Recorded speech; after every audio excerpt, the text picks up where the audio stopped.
Welcome back, everybody. Today, we're going deep. Deep. Yeah, deep into a case that's equal parts heartbreaking and baffling. Mm-hmm. The disappearance of the 5 Sodder children. Yeah. Now, you've probably heard of this one. Right. The fire, the missing kids. Yeah. But we're going to go way beyond the surface today. Okay. We're talking strange details, conflicting evidence, Mm. theories that'll make you question everything you thought you knew about this case. All right. So what makes this case so fascinating and so frustrating is the sheer number of unanswered questions.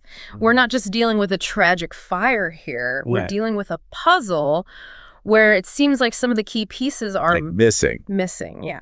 All right, so let's set the scene. Okay. Christmas Eve, 1945. 1945. The Sodder family, George and Jenny, Right. the Italian immigrants, Mm. they're celebrating with their 10 children Wow.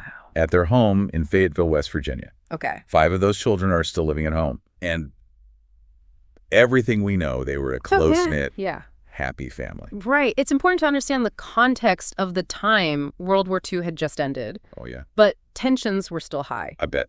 For example, George Sodder. The father. The father was an outspoken critic of Mussolini, Really? which may have made him some dangerous enemies. So you're saying there could be more to this than just a random house fire? It's definitely something to consider, especially when you start digging into the details of that night. Okay, so let's talk about the fire itself. Okay. Around midnight, a fire breaks out in the Sodder home. Right. George and Jenny managed to escape with 4 of their children. Yeah. But 5, Maurice, Martha, Louise, Jenny, and Betty, were never seen again. The official explanation is that the children died in the fire. Okay. But there's a major problem with that theory. What's that? There are no bodies. What?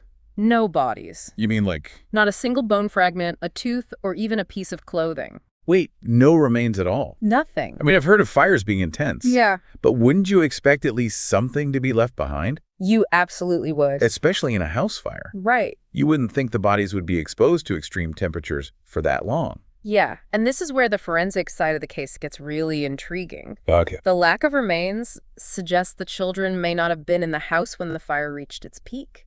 Okay, now I'm really starting to see why this case has captivated people for so long. Mm. So if the children weren't in the house, Right.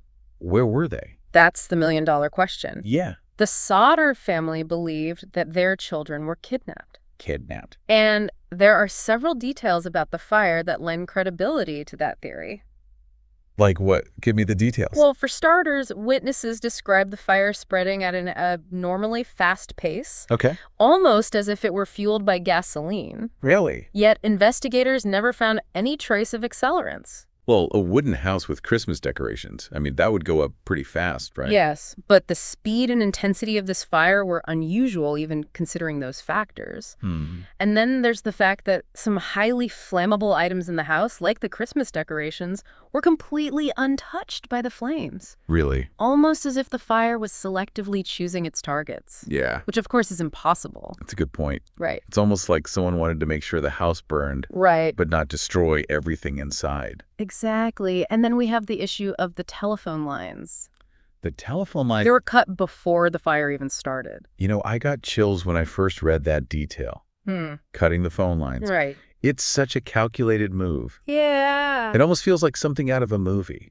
But this was real life. It was. It's almost as if someone wanted to prevent the Sodders from calling for help. It's a level of premeditation that's rarely seen in accidental fires. And it points to a perpetrator who was organized and knew exactly what they were doing. And the strange details, they don't stop there. The Sodders always kept a ladder against the house. Right, for emergencies. Yeah. But on the night of the fire, it was gone. Wait, are you saying... George had to use a smaller ladder. So he couldn't reach... Which wasn't tall enough to reach the children's bedrooms. Hold on, are you saying that someone deliberately moved the ladder? It's certainly a possibility. To make it harder to rescue the children? Yeah, and then there's the delayed response from the fire department. A fire department? It took hours for the fire trucks to arrive. Hours? Even though the fire station was just a few miles away. Seriously? What's the holdup? That's another unanswered question. Yeah? Some people believe it was simply a case of miscommunication or incompetence. Okay. But others, including the Sodders, suspected something more sinister was at play. Like what? Perhaps someone wanted to ensure the fire had enough time to burn before help arrived. You're painting a pretty dark picture here. Yeah. It sounds like someone was actively trying to prevent those children from being saved. But who would do such a thing? And why? Well, that's where we move from the facts of the case to the realm of theories and speculation. Right. Over the years, numerous theories have emerged, each attempting to explain the children's disappearance. All right, let's dive into those theories. Okay. What are some of the leading contenders? Well, one theory, as we've discussed, is that the children were kidnapped. Right. But the question remains, who would kidnap 5 children on Christmas Eve? Yeah. And why go to the trouble of setting a fire? Yeah. The fire seems like an unnecessary risk if the goal was just to kidnap the children. Right. It draws attention, creates evidence, puts the kidnappers in danger. Unless It doesn't really make sense. Unless the fire was intended to serve a different purpose. Okay, so What if the fire wasn't just a way to cover up the kidnapping, but a way to send a message? A message to whom? And what kind of message? Remember, George Sodder was a vocal critic of Mussolini. Right, right. Some people believe he might have made enemies within certain circles. Okay. Perhaps even attracting the attention of individuals with ties to organized crime. So you're suggesting that this could have been a targeted attack? Possibly. A way to silence George Sodder or punish him for his political views? It's certainly a possibility. Okay. And if we consider the political climate of the time, post-World War II, anxieties running high, the rise of organized crime, Yeah. it doesn't seem so far-fetched. Okay, I'm starting to see how that theory could hold water. But wouldn't there have been some kind of evidence linking the fire or the kidnapping to a specific group or individual? You'd think so, but that's the frustrating thing about this case. Yeah. So much of the evidence is either missing or contradictory. Right. It's like trying to solve a jigsaw puzzle with half the pieces missing and the other half warped beyond recognition. So we have a potential motive for the kidnapping, Right. but still no clear suspect. Yeah. What about other theories? Were there any other explanations put forward? There were, of course, the usual suspects. Accidental fire, children running away, Right. even the possibility that the children wandered off into the woods and perished from exposure. But none of these theories adequately explain all the strange details of the case. Right. The lack of remains, the cut phone lines, the missing ladder. Yeah. These are all elements that point to something more deliberate, more sinister. It's like you said earlier, it's a puzzle with missing pieces. Yeah. But what about the Sodders themselves? They never gave up hope, did they? No, they absolutely did not. Okay. They dedicated their lives to finding their children. Wow. They followed every lead, no matter how improbable. Really? They hired private investigators, offered rewards, Wow. and even transformed their property into a memorial for the missing children. That's incredibly heartbreaking, but also inspiring. Their dedication to finding their children, even after all those years. It's remarkable. It speaks to the power of a parent's love. Yeah. They simply refused to believe that their children were gone. They clung to the hope that maybe, just maybe, they were still out there somewhere. Wow. And that brings us to perhaps the most tantalizing piece of evidence in this entire case. You mentioned a tantalizing piece of evidence. What is it? Years after the fire, the Sodders received a photograph in the mail. A photograph. It was a picture of a young man, Okay. and they were convinced it was their son, Louis, all grown up. Wait, you're saying one of the missing Sodder children might have actually survived? It's a possibility that the Sodders clung to. Oh. The photo was grainy, Okay. but the resemblance was undeniable. They saw it as a sign that Louis was alive and well, Yeah. perhaps living a new life somewhere, Right. unaware of his true identity. That's incredible. Imagine Yeah. receiving a photo like that after years of searching. Did they ever find out who sent the photo? Sadly, no. No. The photo was postmarked from Kentucky, Huh. but it provided no other clues. Oh, wow. The Sodders hired private investigators to follow up on the lead, Yeah. but the trail went cold. Another dead end. Yeah. That's got to be devastating to have a glimmer of hope like that and then to have it snatched away. It was a cruel twist of fate.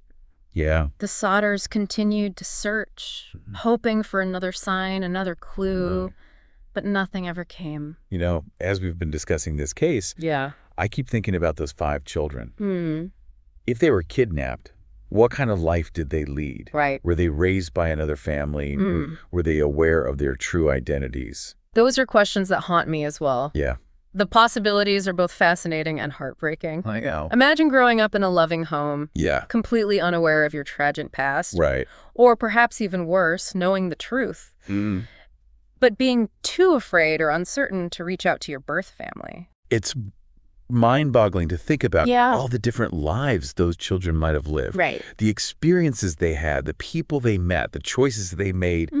It's almost like they're living in a parallel universe. Yeah. A universe where that Christmas Eve fire never happened. It's a sobering thought, isn't it? Yeah. And it reminds us that this isn't just a cold case, a historical curiosity. Yeah. It's a story about real people. Right. A family torn apart by tragedy. Yeah. A mystery that continues to ripple through generations. I'm really struck by the Sodders' determination. Their refusal to give up. Yeah. Even in the face of official indifference and dead ends. Right. They never stop searching. Their perseverance is inspiring. Yeah. They face skepticism from authorities, ridicule from the media. I bet. And yet they never wavered. Wow. They kept the story alive, they kept the search going, and ultimately they helped ensure that their children, in this case, would never be forgotten. I think that's a really important point. We talk about unsolved mysteries. Right. But behind each one, there's a human story. Absolutely. A family grappling with loss and uncertainty. The Sodder case is a powerful reminder that sometimes there are no easy answers, no satisfying resolutions. Right. But even in the absence of closure, there can be a profound sense of hope, a belief that the truth, no matter how elusive, is still worth pursuing. Well, listeners, we've reached the end of our deep dive into the baffling disappearance of the Sodder children. Yeah. We've examined the evidence, we've explored the theories, and grappled with the enduring mystery of what happened that Christmas Eve. This case may never be solved. Right. But the Sodder family's legacy of love, perseverance, and hope continues to inspire. Thank you for joining us on this journey into the unknown. If you have any thoughts or theories of your own, feel free to share them with us. Until next time, keep searching for the truth. Keep asking questions and never give up on the possibility of answers.